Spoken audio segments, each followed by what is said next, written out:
आदरणीय दर्शकबिन नमस्कार। कार्यक्रम टक टु नेक्स्ट लिएर उपस्थित भएको छु।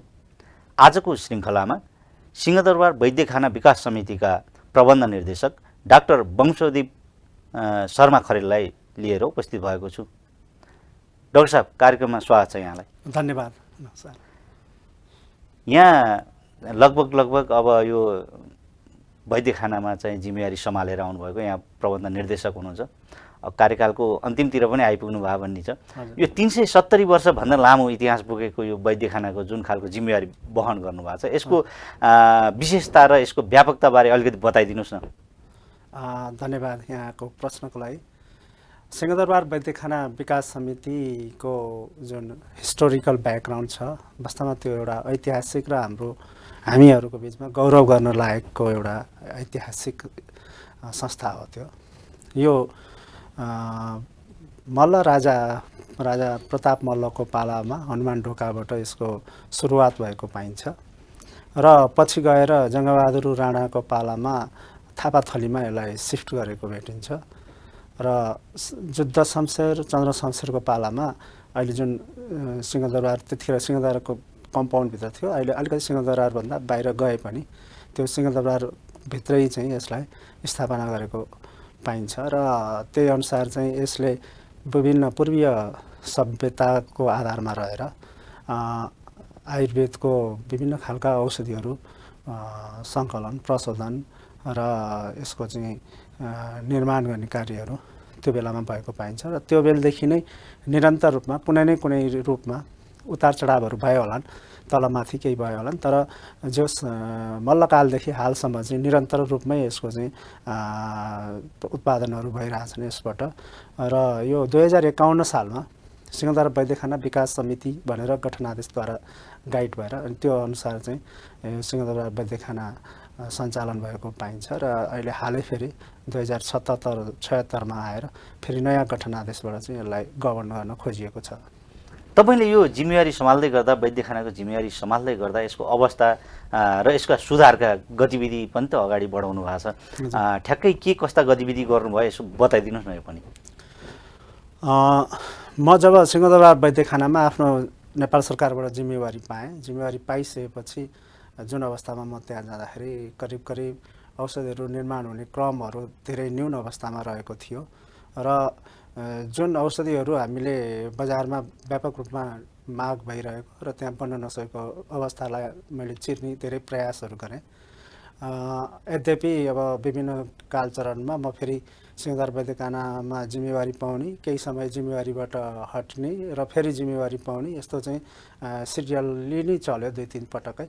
त्यसले गर्दाखेरि जुन मैले आफ्नो एउटा स्ट्राटेजिकल्ली एउटा रणनीति लिएर जुन भित्र छिरेको थिएँ, त्यसलाई यद्यपि मेरो चाहनाअनुसार पुरा हुन नसकेको पनि हुनसक्छ, तर पनि मैले त्यसलाई आफ्नो जुन समयमा मैले त्यो अवसरहरू पाएँ त्यसलाई प्रयोग गर्दै त्यसलाई अगाडि बढाउने भरमग्दुर प्रयास गरेँ र जुन केही बन्द भएका औषधिहरूको निर्माणहरू भए, जुन जिएमपीमा लानको लागि सुरु गर्नुपर्ने जुन स्टार्टिङ फेज थियो त्यसलाई केही सुरुवात गराएँ र जुन आवश्यकता देखियो जिएमपीको लानको लागि आवश्यकता ठहरियो, त्यसको लागि फेरि अरू उपायहरूबाट पनि हामीले त्यसलाई अगाडि बढाउने कामहरू गऱ्यौँ र यस्तै गरेर अन्य कार्यहरू जस्तो चन्द्र निघण्टु प्रकाशनका कुराहरू पनि रोकिएको थियो, त्यसलाई पनि सुरुवात गराएँ र सँगसँगै अरू जुन त्यसमा भएका सामान्य जुन कुराहरू थिए त्यसमा सामान्य कुराको सुधार नभएर रोकिरहेको थियो तिनीहरूलाई पनि सुधार गर्दै उत्पादनलाई प्रमुखता दिएर अगाडि बढ्दै जाँदाखेरि अब धेरै कुराहरू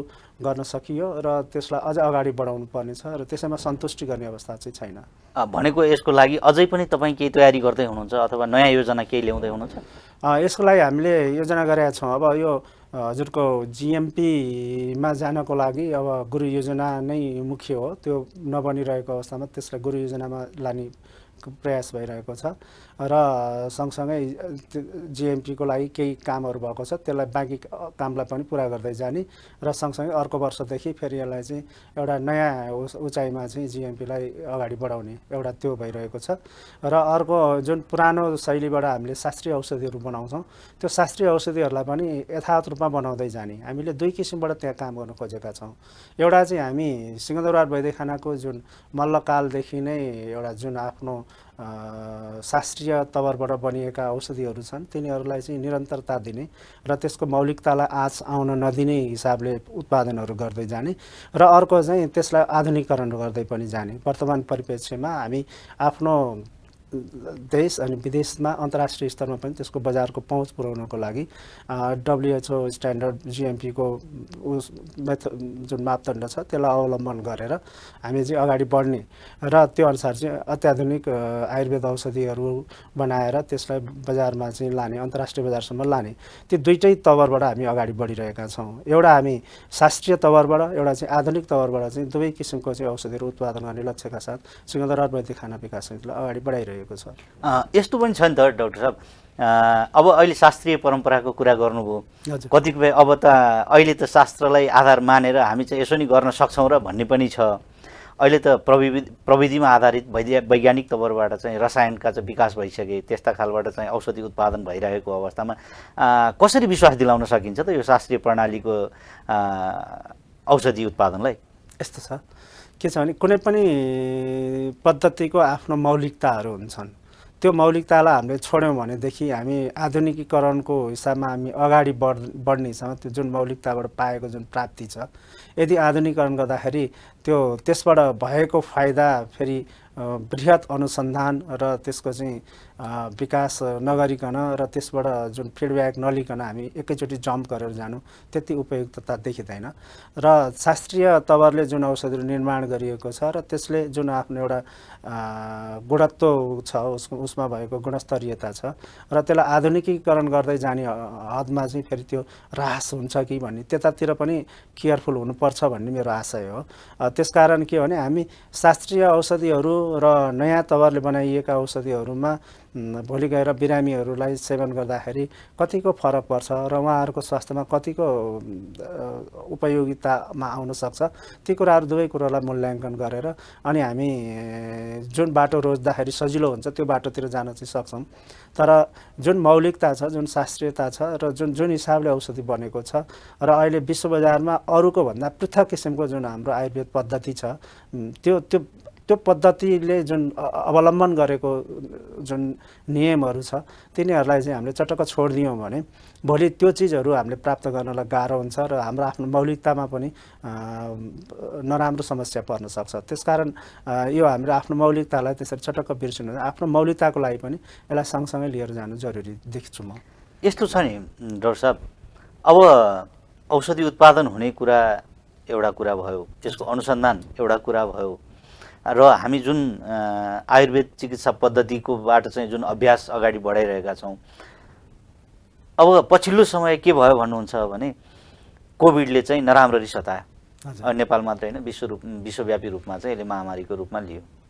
नेपालमा चाहिँ के देखियो भन्नुहुन्छ भने मान्छेले चाहेर पनि नचाहेर पनि आयुर्वेद पद्धति अथवा आयुर्वेद औषधिहरूलाई बढी प्राथमिकता दिएको देखियो र त्यो सेवन गर्ने क्रम पनि बढी नै देखियो। अब यसलाई चाहिँ हामीले विज्ञानसम्मत बनाउन अथवा यसलाई औषधिकै रूपमा चाहिँ उत्पादन किन गर्न सकेनौँ? यो एउटा चाहिँ राज्यले त एउटा गठन गरेको एउटा चाहिँ वैद्य खाना, यसले त आफ्नो खालको गतिविधि अगाडि बढाउन सक्थ्यो होला नि त। यो चाहिँ किन हुन सकेन? अनि यस्तो छ, कोभिडको बेलामा सिंहदरबार वैद्य खानाले त्योसँग रिलेटेड विभिन्न खालका औषधिहरू आफ्नो समयमा उत्पादन गर्यो, त्यो समयमा उत्पादन गर्यो र बजारमा लग्यो, जसको कारणले एउटा यहाँलाई सानो म रिमाइन्ड गराउन चाहन्छु। कोभिडमा त्यत्रो विश्वमा दुनियाँ जहाँसुकै आक्रान्त हुँदाखेरि हाम्रो देशमा कोभिडबाट जति बाहिर प्रभावी भए त्यति प्रभावित हाम्रो यो क्षेत्रमा भएन। कारण के हो भनेदेखि आयुर्वेद भनेको एउटा समग्रमा त्यो औषधि खानी मात्र होइन, यसले त उसको आफ्नो दिनचर्या, रहन सहन अनि हजुरको लाइफस्टाइल यी सबै कुराहरूलाई चाहिँ पनि सँगसँगै लिएर जान्छ। अनि सँगसँगै उसले उपयोग गर्ने जुन औषधिहरू छ त्यो चाहिँ विशुद्ध प्राकृतिक तवरको हुन्छ भन्ने उसले आफ्नो मान्यता राख्छ। जसले गर्दा यो समयमा हामीले बजारमा एउटा प्रोटोकल बनायौँ, स्वास्थ्य मन्त्रालय आयुर्वेद विभागबाट तयार भएको प्रोटोकल। त्यो प्रोटोकलको दायराभित्र रहेर विभिन्न खालको औषधिहरू हामीले जनता समक्ष पुर्यायौँ। जस्तो गुडुची चियाहरू भयो, अश्वगन्धाहरू भयो, च्यवनप्राशहरू भयो, अनि हजुरको जेठी मधु भयो। यी आदि जुन नाम गरेका जुन औषधिहरू छन् यिनीहरूको प्रचुर मात्रामा उत्पादन गरियो र तिनीहरूलाई पठाइयो।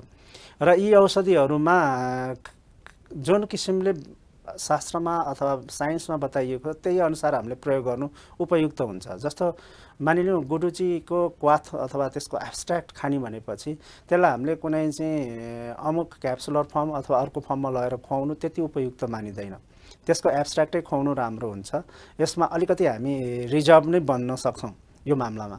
अनि त्यस्तै गरेर हजुरको जस्तो बिहान सबेरै उठ्ने, ब्रह्म मुहुर्तमा उठ्ने, अनि उठेर चाहिँ आफ्नो दैनिक योगहरू गर्ने, प्राणायाम गर्ने, यी कुराहरू हामीले त्यसलाई हटाउन सक्दैनौँ। त्यो गर्नै पर्छ। त्यसलाई हामीले छोडेर त्यसको सट्टामा चाहिँ अरू किसिमको चाहिँ प्रयोग गर्ने भन्ने कुरै आउँदैन।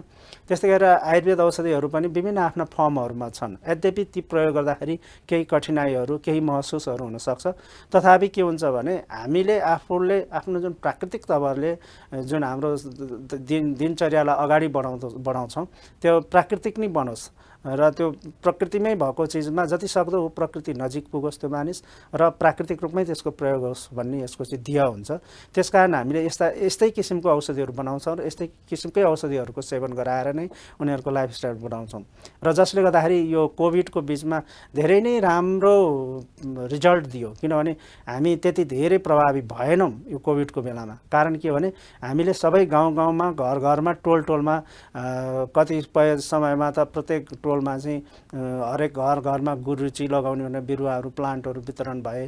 गुर्जोको चाहिँ प्रचार प्रसार भयो। गुर्जोको चाहिँ व्यापक रूपमा प्रयोग भयो र त्यस्तै गरेर अन्य खालका जडीबुटीहरूको प्रयोगको पनि त्यस्तै गरी प्रचार प्रसार भयो। जसले गर्दाखेरि हाम्रो स्वास्थ्यमा चाहिँ त्यो प्रतिरोधात्मक क्षमताको अभिवृद्धि भयो र जसले गर्दाखेरि त्यो रोग लाग्नबाट जस्तो अहिले हामीले देखाएको छौँ नि कुनै त्यस्तो ठुलो चमत्कारी कुनै हामीले उपाय त अवलम्बन गरेका थिएनौँ। त हामीलाई त के लाग्थ्यो भने सुरुमा कोभिड आएपछि त नेपालमा त भयङ्करै भयावह स्थिति आउँछ भन्ने जुन हाम्रो आकलन थियो। बिचबिचमा त सुरुवाती फेजमा त धेरै हामीलाई अत्याएको पनि थियो। तर बिस्तारै त्यो सेटल हुँदै गयो। हामी बिचमा चाहिँ त्यसको धेरै जटिलताहरू आएनन्। यद्यपि केहीहरूलाई देखा पर्यो। त्यो त सामान्य महामारीमा काहीँ न काहीँ त त्यो त भइ नै हाल्छ। तर जुन रूपले महामारीले हामीलाई आक्रान्त बनाउँथ्यो त्यो किसिमले बनेन। होइन, एउटा राज्यको एउटा निकाय हुनुको नाताले पनि सिंहदरबार वैद्य खाना विकास समितिले एउटा जनचेतनामूलक कार्यक्रम पनि त प्रस्तुत गर्न सक्थ्यो नि त। आयुर्वेद चिकित्सा पद्धतिको बारेमा अथवा औषधिको बारेमा। त्यो चाहिँ अलि भएन कि? यो अलि प्रचार प्रसार पुगेन कि? यस्तो छ। अब हामीले के गरेका छौँ भने सिंहदरबार वैद्य खाना विकास समिति औषधि बनाउने उत्पादक संस्था हो होइन। अनि यसमा चाहिँ हाम्रा विभिन्न जिल्ला आयुर्वेद स्वास्थ्य केन्द्र अनि आयुर्वेद विभागहरू यिनीहरू चाहिँ यसमा जनचेतनामुखी कार्यक्रमहरू उहाँहरूले लिएर प्रदेश सरकारहरूसँग मिलेर अथवा सङ्घीय सरकारको तौरमा उहाँले विभिन्न ठाउँमा चाहिँ कार्यक्रमहरू राख्नु भएको थियो जसमा हामीले पूर्ण रूपले सहयोग गरेका थियौँ र उहाँहरू मार्फतै हाम्रा चाहिँ जनचेतनाका कार्यक्रमहरू बढेका थिए। त्यो बेला प्रशस्त जनचेतना कार्यक्रमहरू अगाडि आएको थियो। मात्र के सिंहदरबार वैद्य खाना चाहिँ आफू औषधि उत्पादक संस्था भएको हुनाले उसले बनाएका औषधिहरू जस्तो हामीले बनाएको औषधि 7 प्रदेशमा पुगेको थियो त्यतिखेर र नेपाल सरकारबाटै यसलाई चाहिँ निःशुल्क वितरणहरू पनि भएको थियो। त्यसकारण हामीले गर्ने सहयोग भनेको हामी उत्पादक संस्था भएको हैसियतले हामीले औषधि उत्पादन गऱ्यौँ र त्यसको प्रचार प्रसारदेखि लिएर त्यसको चाहिँ वितरण कार्य चाहिँ आयुर्वेद विभाग र अनि नेपाल सरकारको स्वास्थ्य अन्य आयुर्वेद औषधालय जिल्ला आयुर्वेद स्वास्थ्य केन्द्र थ्रु चाहिँ भएको थियो। डाक्टर साहब, अब यहाँनिर नेपालमा हुन त अब यहाँ तपाईँले कतिको यसलाई गर्न सक्नुहुन्छ, निर्णय दिन सक्ने त अवस्था नहोला। अब यस्तो छ नि, राज्य सञ्चालन प्रक्रियामा हरेक चिज हाम्रो मौलिकतालाई जोगाइएको छ। आयुर्वेद पद्धतिमा नि हामी विश्वास गर्छौँ। आयुर्वेद विभागै छ होइन। अब आयुर्वेद सम्बन्धी 2-3वटा हस्पिटलै पनि छन्। टियुमा आयुर्वेद चिकित्सा प्रतिष्ठानै पनि छ। यी यावत हुँदाहुँदै पनि आयुर्वेद चिकित्सा पद्धति जुन छ नि यो फस्टाउन सकिरहेको छैन। यसमा हामीले विश्वास दिलाउन नसकेको हो कि पब्लिकले त आयुर्वेद भनेर आयुर्वेदको चाहिँ प्रयोगमा त महत्त्व दिइराखेकै छन् नि, होइन र? हजुर, यसलाई यसरी हेर्नुपर्छ होला जस्तो मलाई लाग्छ। सबभन्दा पहिला आयुर्वेद जुन साइन्स छ यो हाम्रो आफ्नो साइन्स हो र यसलाई हाम्रो आफ्नो हिसाबले अगाडि बढायो भने त्यो हाम्रो एउटा गौरव र सँगसँगै अनि हाम्रो स्वास्थ्यसँग सुधार गर्नको लागि प्रारम्भिक रूपमै यिनीहरू चाहिँ उपयोगी छन् भन्ने एउटा चाहिँ सबैमा महसुस हुनुपर्छ। र मुख्य गरेर नीति निर्मातामा जो बस्नु भएको छ उहाँहरूलाई यो रियलाइज हुनु पर्यो। किनभनेदेखि स्वास्थ्य मन्त्रालयबाट दिइने जुन कार्यक्रमहरू छ आयुर्वेदको अहिले पनि विविध अन्तर्गत राखिएको छ। यसलाई किनभने प्रायोरिटी बेसमा यसको कार्यक्रमहरू राखियो भने मेरो आफ्नो विचारमा अझ अगाडि बढ्न सक्छ र सँगसँगै यसले चाहिँ आफ्नो पाइलाहरू अगाडि बढाउन सक्छ। अब जबसम्म हामीले चाहिँ यसलाई एउटा पहिलेदेखि आइरहेको पद्धति हो, यसको चाहिँ हाम्रो आफ्नो मौलिकता छ, यसलाई संरक्षण चाहिँ गर्नुपर्छ भन्ने हिसाबमा संरक्षण गर्ने रूपमा मात्र यसलाई अगाडि बढाउँदाखेरि यो सधैँ यसै गरिरहन्छ। यसलाई संरक्षण होइन, यसलाई व्यापकता दिनुपर्छ र यसलाई चाहिँ मुख्य प्राथमिकताकै रूपमा यसलाई अगाडि बढाउनुपर्छ र यसमा भनिएका कुराहरू जस्तो हजुरको औषधि निर्माण भए औषधि निर्माणमा विभिन्न अनुसन्धान विकासका सम्बन्धीका कुराहरू हुन सक्छन्। त्यस्तै गरेर यसमा भएका योग भयो, प्राणायाम भयो, यी कुराहरू पनि सबै आयुर्वेदसँगै जोडिन्छन्। अनि यसले दिने विभिन्न खानपानदेखि लिएर जीवनशैली देखेर अथवा हजुरको ऋतुदेखि लिएर दिनचर्यादेखि लिएर यी जुन बयानहरू छ यिनीहरूको चाहिँ कसरी पब्लिकमा पुर्याउने, त्यसै गरेर विभिन्न किसिमको चाहिँ शिक्षा प्रणालीमा पनि आयुर्वेद शिक्षालाई अनिवार्य शिक्षाको रूपमा लागू गरिदिने। किनभने अब यो संस्कृत आयुर्वेद यिनीहरू भनेको हाम्रा मौलिकता शिक्षाहरू हुन्, यिनीहरूलाई हटाउने होइन, यिनीहरूलाई चाहिँ प्रयोग गराउन लगाउने, सानै क्लासदेखि आयुर्वेदका नलेजहरू दिने, टेक्स्ट बुकहरूमा राखिदिने, यी आदि कुराहरू हामीले विभिन्न अलि वाइडली यसलाई सोचेर पृथक रूपमा र फराकिलोपनमा यसलाई अगाडि बढाउन खोज्यौँ यदि भने यसको विकास पनि सम्भव छ र यसले जनसमुदायमा राम्रोसँग सेवा पनि दिन सक्छ। र अझ अर्को फाइदा के हुन्छ भने यसले चाहिँ यो पर्यटकीय क्षेत्रमा हामी चाहिँ एउटा आयुर्वेदको सेवाबाट पर्यटकहरूलाई चाहिँ आकर्षित गर्न सक्छौँ। त्यसबाट चाहिँ हाम्रो देशको चाहिँ इकोनोमिक टेवा पनि बढ्न सक्छ। यी सबै कुराहरू छन्, यो गर्न सक्ने कुरो हो र यसलाई गर्नु जरुरी छ।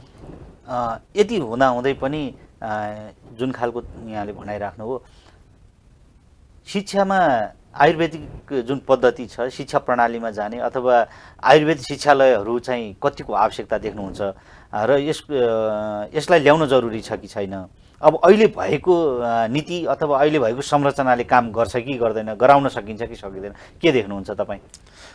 अहिले जुन विद्यमान संरचना छ अपुरो छ। हेर्नुहोस्, यसलाई हामीले अझ व्यापकता दिनुपर्छ। जस्तो स्कुल लेभलमा आयुर्वेदको ऐच्छिकमा केही स्कुलहरूमा पढाइ हुन्छ, तर यसलाई ऐच्छिक होइन, मेरो विचारमा यसलाई कुनै कम्पलसरी सब्जेक्टमै कुनै एउटा पाठहरू अथवा कुनै एउटा च्याप्टरमा राखिदिएर बिस्तार यसलाई चाहिँ साना नानीहरूदेखि नै आयुर्वेद भनेको यो हो, यसो आयुर्वेदको महत्त्व यस्तो छ र यसरी काम गर्छ यसले, र हामीले सामान्य घरेलु तवरबाट पनि यिनीहरूको उपयोग गर्न सक्छौँ, संरक्षण गर्न सक्छौँ।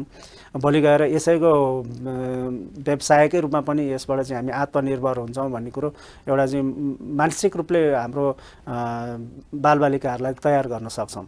जबसम्म हामीले त्यो सानो लेभलको क्लासदेखि नै त्यो शिक्षामै हामीले त्यसरी राखेनौँ भने त्यसरी उनीहरूको चाहिँ मानसिक रूपमा एक प्रभावी र विकसित हुन सक्दैनन्। र अर्को कुरो, जब त्यसबाट गरिसकेपछि अनि उच्च स्तरका क्लासहरू शिक्षाहरू छन्, अब त्यो उच्च स्तरीय जुन कलेज अब जम्मा अहिले प्राइभेट कलेजहरू 2-4वटा बाहेक TU अन्तर्गत एउटा आयुर्वेद कलेज छ र यस्तो कलेजहरू चाहिँ थुप्रै खुलिनुपर्छ। र सँगसँगै यसको चाहिँ विभिन्न विधाहरू छ, 21वटा भन्दा बढी विधाहरू छ आयुर्वेदमा। हामीले समग्रमा एउटा आयुर्वेद देख्छौँ, तर आयुर्वेदको 21वटा विधामा मास्टर्स लेभल्स इभन PhD लेभलसम्मको पढाइ हुन्छ। ती विधाहरूको चाहिँ समग्र विकास गर्नलाई एउटा कलेजले मात्र नभ्याउन सक्छ। त्यस्ता कलेजहरू सरकारी तवरका कलेजहरू कमसेकम 8-10वटा 10-15वटा चाहिँ खुल्नु पर्यो र सँगसँगै तिनीहरूबाट उत्पादन भएको जनशक्तिको कहाँ प्रयोग गर्ने, कसरी कुन ठाउँमा उहाँहरूको उपयोग गर्ने, ती ठाउँहरू निर्धारण हुनु पर्यो। तिनीहरूको चाहिँ त्यस्ता खालका संस्थाहरूको पनि विकास गरिनु पर्यो, जसले गर्दाखेरि के हुन्छ भने उनीहरू चाहिँ भोलि बेरोजगार भएर रहनु नपरोस्। यी स्थितिहरू हामीले यसलाई बिस्तार हामीले चाहिँ यसलाई चाहिँ टोटल स्ट्रक्चरले नै हामीले रिभ्यू गर्नुपर्ने जरुरी छ। र यसरी चाहिँ गऱ्यौँ भनेदेखि नेपालमा दुई किसिमबाट मैले देखेको छु सम्भावना। एउटा चाहिँ हामी आफ्नै रूपमा आफ्नो स्वास्थ्यको सुरक्षा गर्न सक्छौँ र अर्को कुरो हामीले जुन आयुर्वेद पद्धतिबाट दिइने विभिन्न पञ्चकर्मका सेवाहरू छन्, योगका सेवाहरू छन्, आयुर्वेद औषधिका सेवाहरू छन्, आयुर्वेद औषधि निर्माणका सेवाहरू छन्, तिनीहरूको चाहिँ अन्तर्राष्ट्रिय बजारमा लाने कुराहरू छन्। यसले गर्दाखेरि एकदम व्यापक नेपालमा चाहिँ आयुर्वेदमा खोज्न कहीँ जानु पर्यो भने नेपालमा गयो भने सबै चिज भेटिन्छ भन्ने किसिमको हामीले चाहिँ अन्तर्राष्ट्रिय रूपमा हाम्रो चाहिँ यदि वर्चस्व बढाउन सक्यौँ भनेदेखि अन्तर्राष्ट्रिय टुरिस्टहरू यहाँ आउन सक्छन्। यहाँ कति सजिलो छ, विभिन्न मिठो हावापानी छ, यहाँ पञ्चकर्महरू गराउन सकिन्छ। पञ्चकर्मको सेवाहरू गराएर टुरिस्टहरूलाई चाहिँ हामीले त्यो किसिमको चाहिँ आकर्षित गरायौँ भनेदेखि हाम्रो त एकदमै तुरुन्तै कायापलट हुने स्थिति पनि हुनसक्छ। यस्तो पनि छ नि सर, अहिले कतिपय सन्दर्भमा तपाईँहरू चाहिँ एउटा चाहिँ आयुर्वेद औषधि निर्माता हुनुहुन्छ, अन्तर्राष्ट्रिय रूपमा जाने कुरा त एउटा नीति निर्माण होला, जाने क्रममा अब तपाईँहरूले पहल पनि गर्न सक्नुहोला, त्यो त छँदैछ। अब अहिले तत्कालको अवस्थामा चाहिँ यहाँहरूले जति उत्पादन गर्नुपर्ने हो, बजारमा जति पुर्याउनु पर्ने हो, एउटा पुरानो औषधि निर्माता भएको हिसाबले चाहिँ त्यति उत्पादन गरेर बजारमा पुर्याउन नसकेको गुनासो पनि छ नि त। यसमा चाहिँ तपाईँहरूले केले रोक्छ र? तपाईँहरू स्वाभाविक रूपले आफैले उत्पादन गरेर त वितरण गर्न सक्नुहुन्छ नि। एकदम सही क्वेसन गर्नुभयो यहाँले। यसमा दुई तिनवटा कुरो छ। सिंहदरबार वैद्यखाना विकास समितिबाट उत्पादन हुने औषधिहरू हामीले दुई किसिमकोबाट हामीले हेरेका छौँ। एउटा चाहिँ यसको जुन मौलिक गुणस्तरीय छ, गुणस्तरीयतामा हामी कम्प्रोमाइज गर्दैनौँ। जस्तो मानिलिउँ एउटा औषधि निर्माण गर्नलाई हजुरको कुनैमा 40-50वटा चाहिँ कन्टेन्ट भएको क्रुड हब्स चाहिन्छ। अब 50 मानिलिउँ उदाहरणको लागि 50वटा कन्टेन्ट भएको कुनै एउटा चाहिँ औषधि निर्माण भइरहेछ, 49वटा चिज हामीसँग छ र एक चिज हामीले एभाइलेबल हुन सकेन बजारमा। कहिलेकाहीँ त्यस्तो स्थिति पनि आउन सक्छ र त्यो एक चिज आएन बनाइदिउँ भनेर हामी बनाउनतिर हामी जाँदैनौँ, किनभने हामी जब 50 पुग्छ तब मात्र हामी औषधि बनाउँछौँ। एउटा कठिनाइ त्यो हो।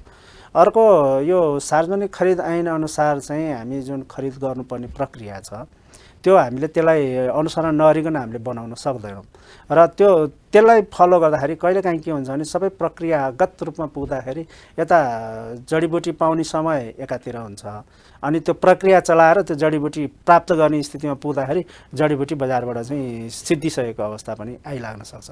एउटा अर्को प्रब्लम हुने समस्या त्यहाँ देखिएको छ। र अर्को तेस्रो फ्याक्टर भनेको चाहिँ अहिले हामीले जुन अघि हामीले जनचेतनाका कुराहरू गऱ्यौँ र यो विभिन्न किसिमका जडीबुटीहरूको उत्पादन गर्नेतिर हामी त्यसलाई हामीले बढी फोकस गरेका छैनौँ। हामी जति पनि अहिले चाहिँ नेचुरल प्राप्त भएका र परम्परागत रूपमा काहीँ गरिरहेका ठाउँहरूबाट मात्र जडीबुटी हाम्रो चाहिँ सङ्कलन हुने अवस्था छ र यसलाई अझ हामीले व्यापकता बनाउनको लागि जडीबुटीहरूको गाउँमा खेती गरिनु पर्यो, विभिन्न वन उपभोक्ता समितिहरू मार्फत त्यसलाई खेती गरिनु पर्यो। यी कुराहरू चाहिँ अनि त्यो उहाँहरूले गरेको खेतीबाट प्राप्त भएको जडीबुटीहरूलाई चाहिँ ग्यारेन्टी लिनु पर्यो संस्थाहरूले। यो किसिमबाट हामी अगाडि बढ्यौँ भनेदेखि यसलाई व्यापकता दिन सकिन्छ र त्यो प्रक्रियामा पनि हामी लागेका छौँ। हामी लगभग अन्तिमतिर आइसकेका छौँ सर। अब ठ्याक्कै यो कुरा भनिदिनुहोस् कि नेपालमा आयुर्वेद चिकित्सा पद्धतिको भविष्य चाहिँ के छ? नेपालमा आयुर्वेद चिकित्सा पद्धतिको भविष्य एकदम सुन्दर छ, राम्रो छ र यसलाई दुवै किसिमबाट एउटा यस क्षेत्रमा लाग्नुभएका सम्पूर्ण स्वास्थ्यकर्मीहरू, चिकित्सकज्यूहरू र यो संस्थालाई अगाडि बढाउनको लागि नीति निर्मातामा बस्नुभएकाहरूले यी दुवैतर्फबाट चाहिँ यसको एकदम मनैदेखि यसलाई चाहिँ अगाडि बढाउने हिसाबले हामी अगाडि बढ्यौँ भने यसको एकदम भविष्य सुन्दर छ। सँगसँगै नेपाल देशकै पनि भविष्य योसँग चाहिँ सुन्दर हुने मैले देखिरहेको छु। धेरै धेरै जानकारी दिनुभयो, यसको लागि सरलाई धेरै धेरै धन्यवाद। हाम्रो स्टुडियोसम्म आइदिनु भयो, थ्याङ्क यू। यहाँलाई पनि धन्यवाद र यहाँको यो स्टुडियोले मलाई आफ्ना र आफ्नो संस्थाको कुराहरू राख्ने अवसर दिनुभयो, यहाँहरूलाई धेरै धेरै धन्यवाद। हस् त दर्शकवृन्द, नमस्कार। आजका अतिथि लगायत म सहित सम्पूर्ण युनिटलाई बिदा दिनुहोस्। नमस्कार।